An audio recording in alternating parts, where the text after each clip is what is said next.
요한계시록 주목하기 이제 마지막 시간입니다.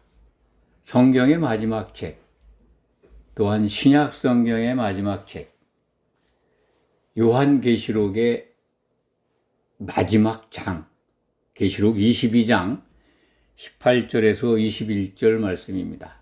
계시록 22장의 강해도 마무리되고 계시록 전체도 일단은 마무리가 됩니다. 오늘 말씀 18절에 보면 이 두루마리의 예언의 말씀이라는 기록이 있습니다. 이 두루마리, 요한계시록이죠. 한 책으로 되어 있는 거죠. 한 두루마리로. 예언의 말씀이다. 그리스도께서 보여주신 예언의 말씀. 요한계시록 1장 1절로 한번 돌아가 볼 필요가 있습니다. 예수 그리스도의 계시라. 그러니까 계시록에 기록되어 있는 모든 예언의 말씀은 그리스도의 계시라는 겁니다. 그런데 이 계시, 이 예언의 말씀, 이것이 이 마지막 예언이다 라고 하는 것에 대해서 사람들이 매우 인정하려 들지가 않습니다. 의아해합니다. 아니, 지금도 예언을 받고 예언을 가르치고 예언 받아야 된다고 가르치는데 요한계시록 2000년 전에 교회에 주어진 그 계시록이 마지막 예언서라고 이렇게 굉장히 믿기 어려운 말이다. 의아해한다기보다는 아예 잘못된 설명 아닌가 이렇게 무시하거나 배척하는 그런 사람들이 많습니다. 그런데 성경 말씀을 제대로 올바로 우리가 적용해 간다면 요한계시록이 교회에 주신, 적어도 교회의 지체로 부름받은 성도들에게 주신 마지막 예수 그리스도의 계시, 예언의 말씀이다라는 것을 확신하게 됩니다. 그걸 믿어야 합니다. 왜냐하면 이 고린도전서 13장, 사랑의 장이죠. 13장 8절에서 10절까지 말씀을 보면요. 이런 말씀 다 기억을 하실 겁니다. 사랑은 언제까지나 떨어지지 아니하되 예언도 패하고 방언도 그치고 지식도 패하리라. 우리는 부분적으로 알고 부분적으로 예언하니 온전한 것이 올 때는 부분적으로 하던 것이 패하리라.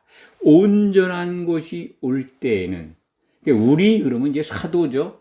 이 사도와 사도의 안수를 받고 예언의 은사를 받는 그런 사람들을 통해서 주신 하나님의 은사죠. 예언이 그칠 때가 있다는 겁니다.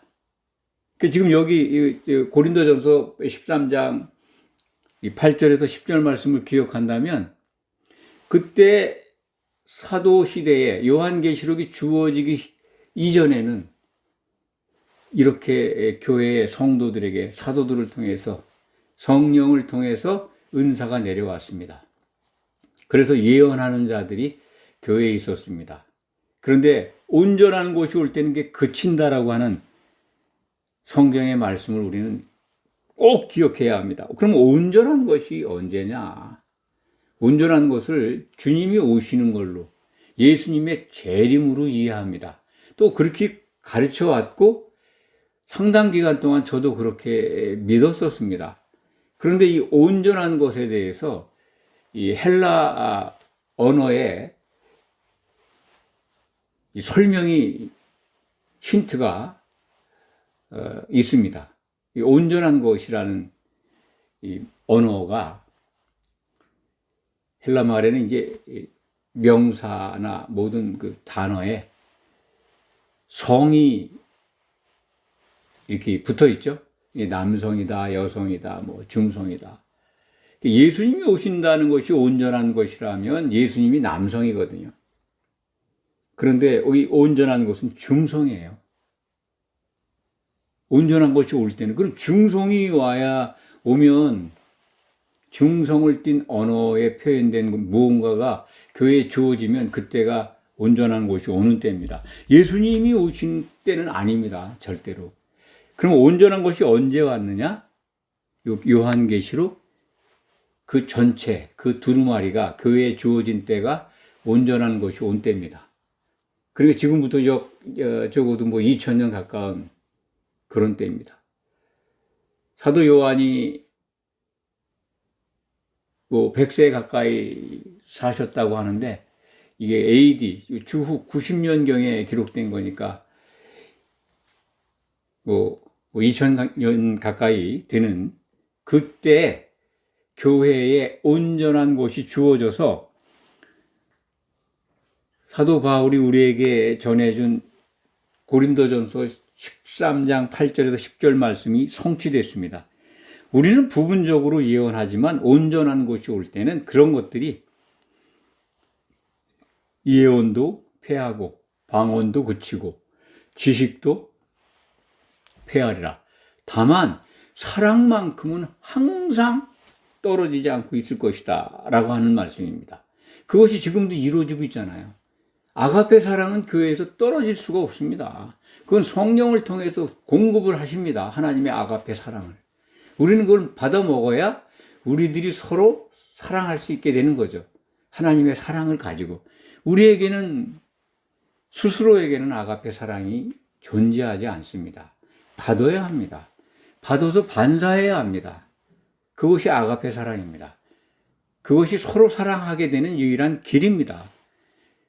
그런데 예언 패했습니다. 성경 말씀은 고칠 수가 없습니다. 아닌 거라고 우길 수가 없습니다. 지식도 패했습니다. 그런데 계속해서 성경 외적인 데서 예언 받으려고 해요. 사실은 요한계시록에 포함되어 있는, 기록되어 있는 이 계시 내용과 다른 누군가가 예언을 하고 환상을 보았다면, 계시록과 다르다면 가짜입니다. 그 확신하셔도 됩니다. 왜냐하면 온전한 것이 중성 두루마리예요. 계시록에 기록되어 있는 오늘 우리 요한계시록 22장 18절 말씀 두루마리, 이게 중성입니다. 이 명사가 두루마리라는 단어의 이 성이 중성을 갖고 있습니다. 그러니까 두루마리가 교회에 왔습니다. 이제부터는 진짜 모든 예언이 다 주어졌기 때문에 그때부터, 지금은 그 안에서 부분적으로 은혜를 더하기 위한 내용들이 있을 줄은 있습니다만, 계시록을 벗어난다, 전혀 배치가 된다, 그런 계시나 환상이나 예언은 가짜라고 보시는 게 타당합니다. 성경 속에 있는 말씀을 우리는 참 가감 없이 꼭 그것을 인정하고 받아들여야 합니다. 사도들의 말을 들어야 이기는 자가 되는 거거든요. 부분적으로 이건 옳고 이건 아니고, 교리가 그렇게 짜집기를 해서 만들어졌기 때문에 성도님들이 매우 혼란스러운 부분도 있습니다만, 이제부터라도 들을 게 있는 자는 들으라고 하신 요한계시록의 명령을, 이 말씀을 듣는 분들이 좀 가슴에 새겼으면 좋겠습니다. 18절 이어가겠습니다. 이 두루마리의 말씀, 예언의 말씀을 듣는 모든 사람에게 증언하노니, 경고죠. 증언과 이 명령이죠. 만일 누구든지 이것들 외에 더하면 하나님이 이 두루마리에 기록된 재앙들을 그에게 더할 것이요. 요한계시록 손대지 말라는 거예요. 덧붙이지 말라는 거예요. 거기다가 무슨 인간의 해석을 갖다 더 덧붙여가지고 참 많이 변개하죠. 계시록과 다른 설교들이 얼마나 많은지 모릅니다. 지옥 갔다 왔다는 분들, 천국 보고 왔다는 분들의 간증을 들어보십시오. 다 계시록과 다릅니다. 그 누가 준 걸까요? 참 그런 것들을 분별할 수 있도록 주신 게 이 두루마리입니다. 마지막 예언서, 그리스도의 계시잖아요. 그리스도의 계시의 내용과 다르다면, 마지막 예언서와 다르다면 그건 그리스도께서 계시한 게 아닙니다. 그리스도의 계시로 속여가지고 미혹하는 자가 보낸 아주 정말 그 멸망으로 이끄는 미혹의 내용이다, 이렇게 말씀을 드리겠습니다. 19절 말씀이요. 만일 누구든지 이 두루마리의 예언의 말씀, 두루마리입니다. 온전한 것입니다. 온전한 것에서 제하여 버리면, 그렇습니다. 빼는 게 얼마나 많은지 몰라요. 천년왕국이 있다는데 천년왕국이 지금이라는 거예요. 지금 부활의 삶을 살아야 된다고 가르치는 교리가 있지 않습니까? 부활의 삶을 살아야 된다. 거듭났다. 그래서 지금 부활했으니까 부활의 삶을 살아야 된다. 지금 그러니까 천년왕국이다. 그리스도의 나라, 하나님 통치 안에 있는 천국 생활을 우리가 하고 난 후에 예수님 오신 다음에 천년왕국이 오는 건데, 지금 부활의 삶을 살고 있다라고 가르치는 데가 다 지금 이미 요한계시록에 기록되어 있는 천년 동안 그리스도와 더불어 통치한다는 것을 빼고 있는 거거든요. 그것뿐만이 아니죠. 굉장히 많습니다. 기독교 교리 가운데 계시록과 일치하지 않는, 사람들이 만든 교리가 더 우위에 있는, 계시록의 내용은 무시하고 사람이 만든 교리는 더 우대하는 그런 내용들이 많이 있습니다. 시간 관계상 그런 것들은 기회 있을 때 설명드리기로 하고, 이 예언의 말씀에서 그 그리스도의 계시에서 제하여 버리면 하나님이 이 두루마리에 기록된 생명나무와 거룩한 성에 참여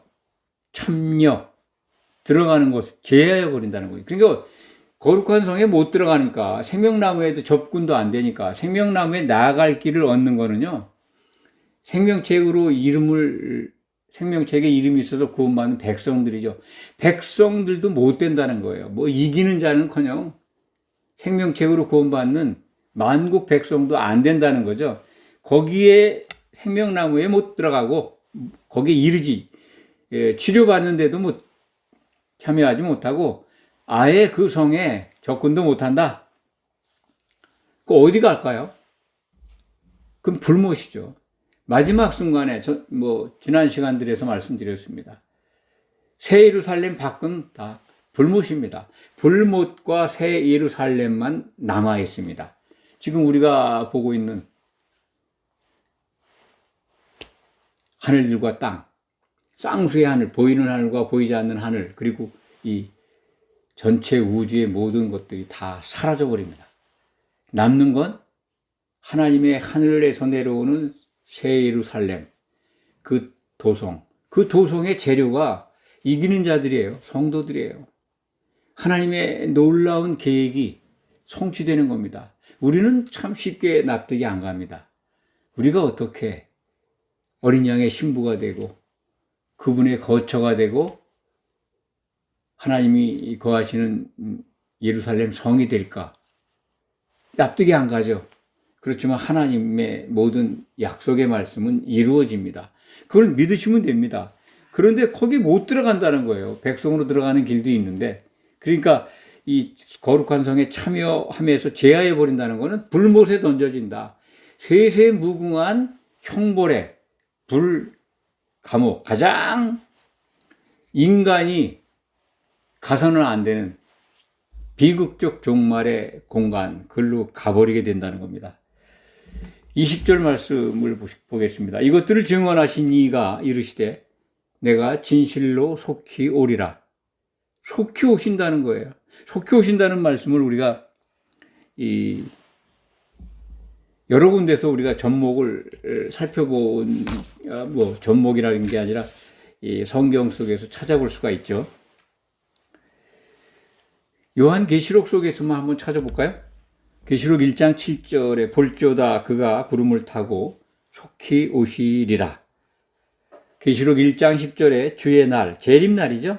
내가 영으로 내 뒤에서 나는 나팔소리 같은 큰 음성을 들으니, 그 나팔소리 음성이 들린다는 것은 예수님의 재림을 지칭하는 겁니다. 마지막 나팔이 불리면 예수님이 재림하십니다. 그것은 이제 복음서에도 천사와 함께 오실 때 나팔 소리 울린다. 또 데살로니가 전서 4장 16절 이하에도 하나님의 나팔 소리와 함께 강림하시는 내용이 기록되어 있습니다. 또 계시록 16장 15절 보라 내가 도둑같이 오리니 갑작스럽게 오신다는 건데, 그것은 이제 7년 환란이, 인간의 시간으로 따지면 7년 환란이 지난 다음에 아주 갑작스럽게 오신다. 정해진 그 재앙 기간이 있는데 그 재앙의 기간을 단축시켜 주시는 것 같다, 이런 말씀을 전해드린 바가 있습니다. 계시록 19장 11절에 보면 또 내가 하늘이 열린 것을 보니 보라 백마와 그것을 탄 자가 있으니, 하늘이 열려서 보니까 영으로 보는 거죠. 영으로 천사에 이끌려서 영으로 보니까 이제 공중으로 백마를 타고 내려와서 이 싸우시는 예수님의 모습을 보고 있습니다. 그때 이제 이 공중에서 모든 악한 무리들을 소탕하죠. 그래가지고 그들을 짐승과 거짓 선지자는 불못에 바로 던지고 마귀는 잡아서 무저갱에 놓고, 그런 장면들을 계시록 19장 11절 이하에서 우리는 살펴볼 수 있습니다. 22장 7절 또 22장 12절, 오늘 22장 20절에 예수님은 내가 속히 온다라는 말씀을 성경 마지막 책 요한계시록, 그 요한계시록의 마지막 장 22장에서 3번이나 강조해서 약속하십니다. 보라 내가 속히 온다. 보라 내가 속히 오리니, 그리고 오늘 본문 말씀은 내가 진실로 속히 오리니. 반드시 예수님은 오신다는 거예요. 이 마지막 예언서, 이 두루마리 책을 주시면서 마지막 예수님이 등장해 있죠. 22장 우리가 지난 시간에 살펴보았습니다. 나 예수는 요한의 영을 이끌고 다녔던 천사가 계속해서 모든 계시의 내용을 보여줬는데, 22장 마지막 부분에 나 예수는 내 천사를 보내어서 내 계시를 갖다, 이 예언의 말씀을 7교회에 알게 했다, 그렇게 소개하지 않습니까? 예수님이 등장했어. 그리고 이제 20절에 마지막으로는 진짜 내가 진실로 속히 올 것이다 라고 하십니다. 이 말씀을 우리가 소망으로 받아야 합니다. 성도의 소망은요, 예수님 오시는 거예요. 예수님 오셔야 우리의 믿음의 목표가 이루어집니다. 이 땅에서의 고난이 다 보상받는 거죠. 기독교인들은 고난 두려워하면 안 됩니다. 왜? 소망이 있지 않습니까? 넉넉히 이길 수 있습니다. 그것을 바라보는, 그래서 이기는 자가 되는 성도가 되시기를 간절히 축원합니다. 기도하겠습니다. 아버지 하나님, 감사합니다. 요한계시록을 주목해 하고 계시록 1장에서 22장까지 이렇게 긴 시간 동안 잘 살펴볼 수 있도록 은혜를 주셔서 감사합니다. 이 모든 말씀이 예수 그리스도의 계시 속에서 자로나 우로나 흐트러지지 않고 올바로 선포되었기를 간절히 소망합니다. 만약 주님의 뜻과 다른 것이 있다면 일러주셔서 바로잡는 기회가 주어졌으면 좋겠습니다. 이 모든 계시의 말씀을 듣는 성도들에게 이기는 자의 영광의 길로 인도해 주시고 승리하도록 도와주시옵소서. 예수 그리스도의 이름으로 기도하옵나이다. 아멘.